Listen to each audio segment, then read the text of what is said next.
నమస్తే, నేను Chandana. Welcome to great Andhra big story. Sharmila చాలా నాళ్ళు తండ్రి చాటు తనయ, తర్వాత అన్న చాటు చెల్లెలు, కొన్నాళ్ళు అన్న వదిలిన బాణం.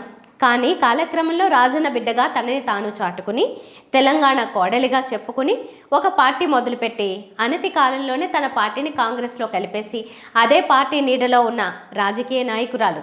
రాజకీయాలు ఎలాగైనా చేసుకోవచ్చు, ప్రజలు గమనిస్తూ ఉంటారు, వారికి తోచిన తీర్పులు ఇస్తూ ఉంటారు. ఎప్పటికయ్యేది ప్రస్తుతం అన్నట్టుగా రాజకీయాలు నడిపే నాయకులు నాయకురాళ్ళు ఎందరో ఉన్నారు. ఇక్కడ షర్మిలని గమనిస్తుంటే పురంధేశ్వరి గుర్తుకొస్తోంది. ఆమెతో ఈమె సమాంతరంగా రాజకీయ జీవితాన్ని నడుపుతుందా లేక భిన్నమైన మార్గంలో వెళ్తుందా అనేది ఇంకా తెలియదు. దగ్గుబాటి పురంధేశ్వరి నందమూరి వారి ఆడపడుచు. ఆ కుటుంబంలో చక్కగా మాట్లాడగల వక్త. ఆమె భర్త దగ్గుబాటి వెంకటేశ్వరరావు.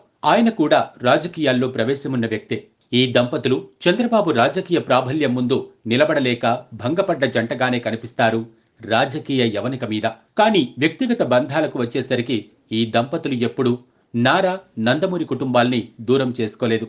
పైగా తాము కాంగ్రెస్లో ఉన్నా బీజేపీలో ఉన్నా చంద్రబాబు నాయకత్వంలో నడుస్తున్న తెదేపాకు పనికొచ్చే పనులే చేస్తుంటారు. ఇది అందరికీ తెలిసిన బహిరంగ రహస్యం. మరి ఇప్పుడు షర్మిల అదే బాటలో తాను కాంగ్రెస్ నాయకురాలుగా ఉన్న ఆ పార్టీకి బద్ధశత్రువైన తన అన్నగారితో సోదరి బంధాన్ని కొనసాగిస్తుందా లేక రాజకీయ వైరాన్ని వ్యక్తిగత బంధాల్ని ఒక ఘాటన కట్టేస్తుందా? కొన్నాళ్లు ఆగితే తప్ప విషయం తెలియదు. ప్రస్తుతానికైతే కాంగ్రెస్లో ఉంటూ తెదేపాకు పనికొచ్చే విధంగా పనిచేయటానికి సిద్ధంగా ఉన్నట్టు కనిపిస్తోంది. ఎందుకంటే ఆంధ్రప్రదేశ్ రాజకీయాల్లో కాంగ్రెస్ తెదేపాలు రహస్య స్నేహితులని బహిరంగ వార్తే చలామణిలో ఉంది. షర్మిలకి కాంగ్రెస్లో రాజకీయ పునరావాసం దక్కింది సరే, అసలు ఆమె వల్ల తెదేపాకు ఉపయోగం ఏంటి? చంద్రబాబు ఆలోచన ఏంటి అంటే ఒకటే, ఆమె కాంగ్రెస్ ఓట్లని గణనీయంగా చీల్చేసి వైకాపాకి దెబ్బ కొట్టగలదని నమ్మకం. అయితే ఇది ఎంతవరకు సాధ్యం? అసలు రాష్ట్రంలో ఉన్న క్రిస్టియన్ ఓట్లు 60 లక్షల పైమాటే అని ఒక అంచనా. వీరిలో అధిక శాతం ఓటర్లు ప్రస్తుతం వైకాపా వైపే ఉన్నారన్నది నిర్వివాదాంశం. ఇప్పుడు వారిలో కొందరు షర్మిలకి ఓటేయాలంటే ఏ కారణంతో వెయ్యాలి? జగన్మోహన్ రెడ్డి పాలన పట్ల అసంతృప్తులై ఉండాలి. జగన్ కంటే షర్మిల గొప్ప జనాకర్షణ గల నాయకురాలని అనుకోవాలి. జగన్ పాలనలో కంటే షర్మిల పాలనలో తమకు ఎక్కువ సుఖం దక్కుతుందని భావించాలి.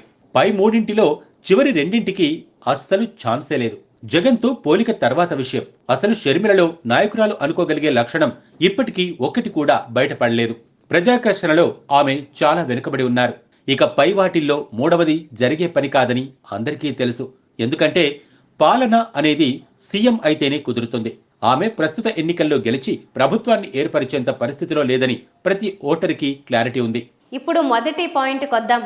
ప్రభుత్వ వ్యతిరేకత, అసంతృప్తి అనేది ప్రతి చోట ఉంటుంది. అయితే ఆ అసంతృప్తి పరులు తమ ఓటు వేయడానికి ఆల్టర్నేటివ్ చూసుకుంటారు. తమకి ఓకే అయితే ప్రధాన ప్రత్యర్థి పార్టీకి వేస్తారు. ఆ ప్రధాన ప్రత్యర్థి కూడా నచ్చకపోతే ఓటేయడం మానేస్తారు తప్ప పని కట్టుకుని వెళ్ళి ఎవరో ఒకరికి వేయరు. ఎక్కడా 100% పోలింగ్ నమోదు కాకపోవడానికి ఇది కూడా ఒక కారణం.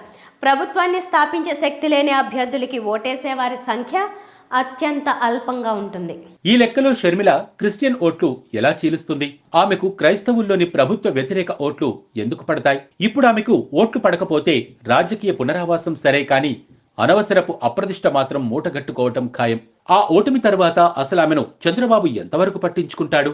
కాంగ్రెస్ అధిష్టానం ఎంతవరకు విలువనిస్తుంది అనేది వేరే విషయం.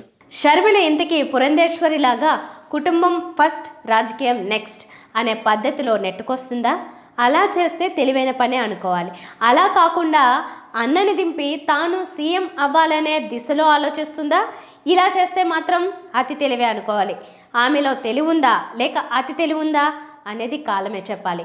ప్రస్తుతానికి షర్మిలని ఒక రాజకీయ పావులాగా వాడుతోంది తెదేపా నాయకత్వం. రానున్న కాలంలో ఈ పావు ఎవరికి పాములా మారుతుందో చూడాలి. ఇది ఇవాల్టి బిగ్ స్టోరీ. మరిన్ని టాపిక్స్తో మళ్ళీ కలుద్దాం. నమస్తే.